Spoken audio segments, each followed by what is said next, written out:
ஓம் ஸ்ரீ மாத்ரே நமக. ஓம் ஸ்ரீ குருப்யோ நமக. ஓம் ஸ்ரீ கணேஷாய நமக.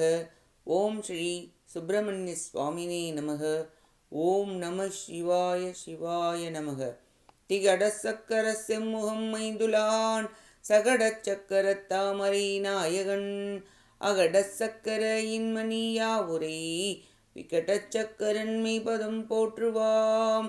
அருவமும் உருவம் ஆகி அனாதியாய் பலவாய் ஒன்றாய் பிரம்மமாய் நின்ற ஜோதி பிழம்பு அதுவோர் மேனியாக கருணை கூர் முகங்கள் ஆறும் கரங்கள் 12 கொண்டே ஒரு திருமுருகன் வந்தாங்கு உதித்தனன் உலகம் உய்ய. அனைவருக்கும் என் அன்பான வணக்கம். கச்சியப்பர் அருளிய கந்தபுராணத்தில் இன்று தக்ஷன் தவம் செய்படலம். இப்படலம் தக்கன் மிகுந்த செல்வ வளம் கருதி கடுந்தவம் புரிய மானச சரோவர் செல்லல், கடுந்தவம் செய்து சிவபெருமானிடம் வரங்களை பெறுதல், உலகத்தினரும் துதித்திட தக்ஷன் அரசாட்சி செய்தல் ஆகியனவற்றை கூறுகிறது. தக்ஷன் தன் தந்தையாகிய பிரம்மதேவர் சிவபெருமானை பற்றி கூறிய அறிவுரைகளை கேட்டு முக்தி பெற அடையும் வழியை பற்றி நினைக்காமல் அனைத்து தேவர்களை காட்டிலும் அளவற்ற செல்வ வளங்களை பெற மனதில் நினைத்தான். இவ்வாறு நினைத்து பிரம்மதேவரிடம், தாங்கள் விளக்கமாக எடுத்துரைத்தீர், பரம்பொருள் சிவபெருமானே எனக் கருதுகிறேன். கடுந்தவம் புரிந்து அவரிடமிருந்து செல்வ வளம் பெற்றிட விரும்புகிறேன் என்றான். அதற்கேற்ற நல்ல இடத்தை தாங்கள்தான் கூற வேண்டும் என்றான்.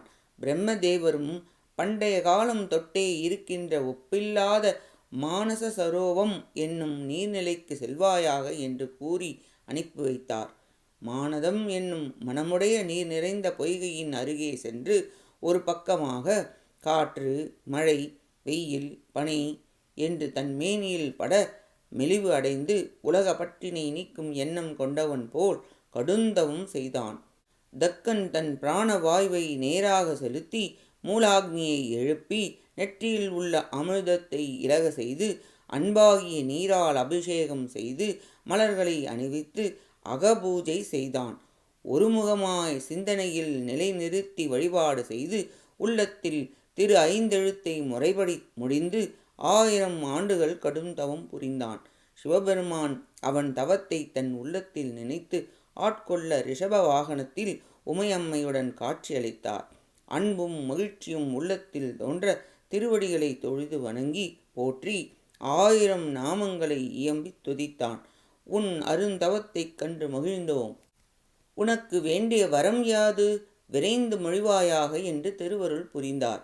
தக்ஷன் வீடு பேற்றினை கேளாமல் ஊழ்வினையால் அறிவு மயங்கி நீண்ட பெரிய நிலப்பகுதியில் ஒப்பற்ற முறையில் அனைவருக்கும் மேலான உலகங்களிலும் 8 திசைகளிலும் என் ஆணை செயல்படும்படியாக ஆட்சி செய்யவும், தங்களை வந்து துதிக்கும் உயிர்கள் அனைத்தும் என்னை வந்து துதிக்கவும், தங்களை அல்லாமல் மனத்தாலும் மற்றவர்களை பின்னர் வணங்காத தன்மையும் அளித்தருள்வீராக.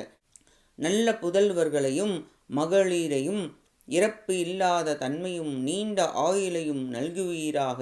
உலக உயிர்கள் அனைத்தையும் படைக்கும் தங்களின் பாதி உருவமாக விளங்கும் பராசக்தி எனக்கு மகளாக வரவும், தங்கள் பால் அன்பு கொண்டு அவள் திருமணம் செய்து கொள்ள வேண்டும் என்றும் வரங்களை வேண்டினான். அனைத்தையும் நாம் தந்தோம் என்று கூறி அருளி, நல்ல வழியில் நின்று செயல்பட்டால் இச்சிறப்புகள் எல்லாம் நிலைத்து நிற்கும் என்று கூறி மறைந்தருளினார். சிவபெருமானை தக்ஷன் மிக்க மகிழ்ச்சி அடைந்து பாராட்டி வணங்கினான். நடந்தவை அனைத்தையும் தந்தையாகிய பிரம்மாவிடம் கூறினான். பிரம்மா, உண்மை பொருளை உபதேசித்தேன். ஆனால் இவனோ இத்தகைய வரங்களை பெற்றுள்ளான். நாள்தோறும் பார்க்கடலிலிருந்து தோன்றிய அமிழ்தினை பாய்ச்சினாலும் வேப்பங்காயின் கசப்புத்தன்மை நீங்குமோ? மீண்டும் பிறப்பில் விழும் தன்மையுடைய வினையை வெல்லும் வல்லமையையும் விதியை விலக்கும் வல்லமையையும் பெற்றவர் யார் என்றார் பிரம்மா. தன் மகனுக்கு வேறு வழியின்றி ஆசி கூறினார். தந்தையே, இவ்விடத்தில் ஒரு நகரம் உருவாக்குவாயாக என்றான். சத்தியலோகம் போன்று பிரம்மா தக்ஷ மாநகரம் ஒன்றை சொர்க்கலோகத்தை விட மேலாக உருவாக்கி அளித்தார். மிக்க மகிழ்ச்சி கொண்டு பிரம்மாவை பாராட்டி தனது பெரிய மாளிகைக்குள் சென்றான். அழகிய சிம்ஹாசனத்தின் மீது அமர்ந்து மேருமலையில் கதிரவன் விளங்குவது போல் விளங்கினான். தேவர்கள் முனிவர்கள் அனைவரும் வியந்தனர்.